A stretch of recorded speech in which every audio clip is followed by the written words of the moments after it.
Here's a video of my problem with the Yeedi EcoVac system. Sometimes the vacuum does come on, but then it will make really high-pitched sounds and then it dies in the middle of vacuuming. Here the direction I was given to go with the max on the vacuum. We usually run it in the quiet mode, but I set it to max here for a spot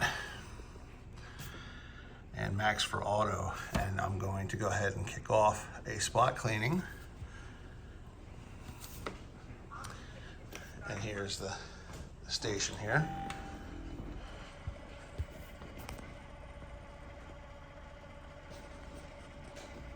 And there's no problems with the startup of the station itself.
See what sound it makes in the beginning here, if it's high pitched or nothing.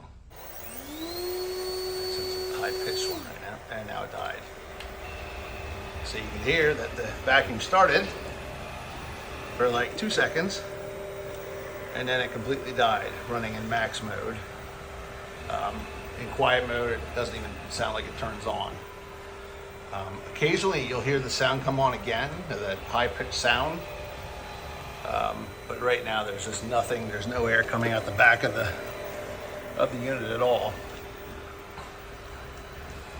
And that's the situation that we're in with that. So I'm going to stop this and then show that there's no obstructions with the unit. And I do a reset. I did a reset right before that, but I didn't video that part of it. But just to show there is no issues with the unit here. So in the back, take this out, and as you can see, it's completely empty actually.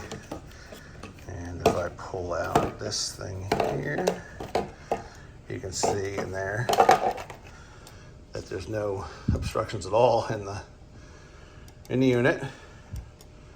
Nothing is wrong with that there. And then inside the unit itself, as you can see, there's nothing in there. And I thought maybe it was the fan. The fan actually didn't have anything wrong with it. The blades did spin for a little bit there when it started up. Seems to be electrical. And then, just showing here, there's nothing in here that's blocking it. And then you can also see right through to the vent that was right there. You can see my fingers come in there. So there's nothing inside the unit that I can see that's blocking the fan from starting on. It just seemed to be electrical, that once it starts, it kind of immediately stops, and it doesn't ever suck up anything at that point. There was nothing in there from that time, although it was very, very short that time. So hopefully that is enough for you guys to figure out what's going on, and if there's anything we can do remotely. If not, then obviously warranty work, I guess, is needed.